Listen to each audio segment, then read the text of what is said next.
Hi friends, இன்றைக்கி நம்ம kitchen super ஸ்டாரில் எல்லாருக்கும் ரொம்ப ரொம்ப பிடிச்ச ஃப்ரைட் சிக்கன் நூடுல்ஸ், அதுவும் நம்ம ரோட் சைட்லலாம் வாங்கி சாப்பிடுவோம்ல, அது வீட்டிலையே ரொம்ப டேஸ்டியாக எப்படி பண்ணலான்றதை இன்றைக்கி நம்ம பார்க்க போகிறோம். இதுக்கு தேவையான பொருட்கள் என்னலான்னா, நான் ஒரு ஆனியன் கட் பண்ணி வச்சுருக்கேன், ஒரு வெங்காயம், முட்டைக்கோஸ் பாதி, குடமிளகாய் 1, பூண்டு ஒரு 4-5 பல், சிக்கன் வந்து நான் இங்கே 1/4 கிலோ எடுத்திருக்கேன். கட் பண்ணி பொடிசாக கட் பண்ணி வச்சுக்கோங்க. சாஸ் வந்து இது red chilli sauce, soya sauce, light soya sauce, அப்புறம் இது வந்து தக்காளி சாஸ்.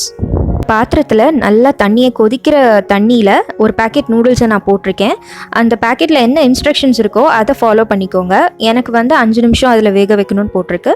ஸோ அதை நான் வந்து ஒரு 5 நிமிஷம் அதில் கொஞ்சமாக ஆயிலும் ஊற்றிக்கோங்க. ஆயில் ஊற்றிட்டு அது ஒட்டாமல் இருக்கிறதுக்காக ஒரு 5 நிமிஷம் நல்லா கொதிக்க வச்சுடுங்க. கழிச்சு பார்த்தீங்கன்னா இப்படி தொட்ட உடனே அப்படியே ரெண்டும் பிஞ்சு போகும். இது கரெக்டான ஸ்டேஜ். இது வெந்த உடனே ட்ரைன் பண்ணி வச்சுடுங்க. இப்போ நம்ம சிக்கனை மேரினேட் பண்ணிடலாம். இதில் 1 ஸ்பூன் காஷ்மீரி சில்லி பவுடர் போடுறேன்.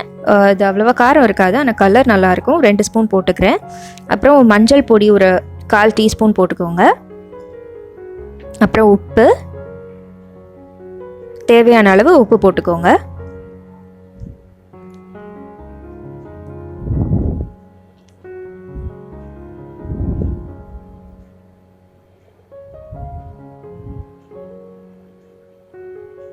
அடுத்ததாக சோள மாவு ஒரு 3/4 டீஸ்பூன் போடுறேன்.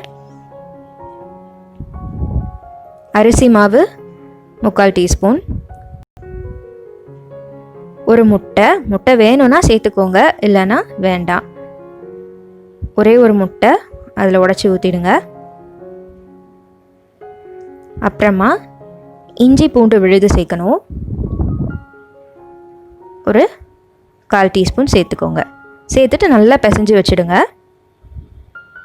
இந்த மாதிரி நல்லா கலந்து வச்சுடுங்க. இது ஒரு 10 நிமிஷம் ஊறட்டும். அதுக்குள்ளே நம்ம எண்ணெயை காய வச்சிடலாம். அதில் எண்ணெயை சூடாக்கிட்டு அதில் ஒவ்வொரு சிக்கன் பீஸாக தனித்தனியாக போடுங்க, இல்லைன்னா ஒட்டிடும்.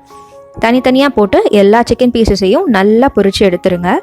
நல்லா சூடான எண்ணெயில் பொரித்து எடுத்தால் தான் நல்லா கிறிஸ்பியாக வரும். மாதிரி நல்லா சூப்பராக பார்க்கவே அழகாக இருக்குது பாருங்கள். இந்த மாதிரி நல்லா ப்ரௌன் கலரில் பொரித்து எடுத்துருங்க. இது தனியாக சாப்பிட்டா ரொம்ப டேஸ்ட்டாக இருக்கும். நம்ம சிக்கன் பொரித்தோம் இல்லையா, அதே கடாயில் அந்த எண்ணெயிலே கொஞ்சமாக எண்ணெய் இதில் நான் ஊற்றிக்கிறேன். அதில் 2 முட்டை உடச்சி ஊற்றுறேன். முட்டையை போட்ட உடனே கலந்துடாதீங்க, அது 2 செகண்ட் வேகணும். வெந்ததுக்கு அப்புறமா நீங்கள் அதை கலந்து விடுங்க. இப்போ கொஞ்சம் சுற்றி வெந்துருச்சுல்ல, இப்போது நீங்கள் கலந்து விட்டிங்கன்னா தனித்தனியாக கிடைக்கும். அதுதான் நூடுல்ஸ்க்கு நல்லாயிருக்கும். நல்லா கலந்து விட்டுட்டு நல்லா அதை வறுத்து தனியாக எடுத்து வச்சுருங்க. வறுத்தோம் இல்லை, அதே கடாயில் நம்ம நூடுல்ஸ்க்கு தேவையானதெல்லாம் சேர்க்க ஆரம்பிச்சிடலாம். இப்போது பூண்டு சேர்க்குறேன்.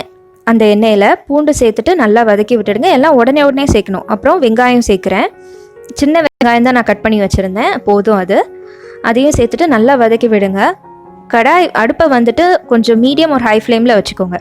எல்லாமே உடனே நம்ம போட்டு மிக்ஸ் பண்ணிக்கிட்டே இருக்கணும். முட்டைக்கோஸ் சேர்க்குறேன். முட்டைக்கோஸும் சேர்த்துட்டு நல்லா கலந்து விட்டுடுங்க. உடனே எல்லாமே நம்ம வந்து ஹை ஃப்ளேம்லேயே வச்சுட்டு பண்ணோம், ஏன்னா ரொம்ப வேகக்கூடாது.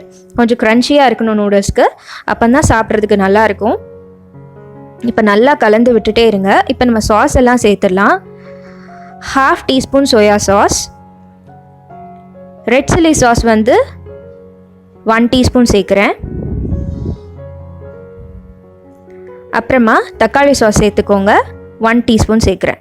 சேர்த்துட்டு நல்லா கலந்து விட்டுடுங்க. உங்கள் பாப்பாவுக்கு எவ்வளோ பிடிக்குமோ அதை பார்த்து சேர்த்துக்கோங்க.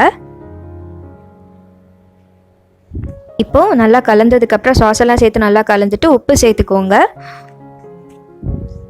1/2 டீஸ்பூன் உப்பு சேர்த்துட்டு அதிலே நம்ம பெப்பர் பவுடர் சேர்க்கணும். ஒரு 1 டீஸ்பூன் பெப்பர் பவுடர், மிளகு பொடியும் சேர்த்துட்டு நல்லா கலந்து விட்டுடுங்க. எல்லாமே ஒன்று சேரணும். எல்லாம் நல்லா கலந்துட்டு நூடுல்ஸ் நம்ம சேர்த்து வச்சிடணும். நம்ம வேக வச்சு தனியாக எடுத்து வச்சுருந்தோம்ல, அந்த நூடுல்ஸை வந்து கொஞ்சம் கொஞ்சமாக சேர்த்து கிளறி விடணும். நூடுல்ஸும் சேர்த்துட்டேன். இப்போது உடனே வந்துட்டு எல்லாமே சேர்த்து கலந்து விடுங்க. எல்லாம் சேர்த்து கலந்துட்டு நம்ம வறுத்து வச்சுருந்த சிக்கனையும் இதில் சேர்த்துடணும். அப்புறமா நம்ம தனியாக வறுத்து எடுத்து வச்சுருந்தோம் இல்லையா முட்டை, அதையும் இதில் சேர்த்துருங்க. சேர்த்துட்டு இப்போ எல்லாத்தையுமே 2 கரண்டி எடுத்துக்கோங்க. 2 கரண்டி எடுத்துகிட்டு நல்லா கிளறி விட்டுடுங்க. எல்லாமே நம்ம சேர்த்துருந்த குடமிளகா, முட்டைக்கோஸ், ஆனியன் எல்லாமே சேர்ந்து இதில் வந்து ஒன்றாவே மிக்ஸ் ஆகணும். அதனால் நல்லா கிளறி விட்டுக்கோங்க. இந்த மாதிரி ஒரு கரண்டி எடுத்துகிட்டு எல்லாமே இப்போ இதில் பண்ணால் தான் எல்லாமே ஒன்று சேரும். இப்போ எல்லாமே நல்லா மிக்ஸ் ஆகிடுச்சு. இதை ட்ரை பண்ணி பாருங்கள். உங்களோட கமெண்ட்ஸை சொல்லுங்கள். மறக்காமல் சப்ஸ்கிரைப் பண்ணுங்கள்.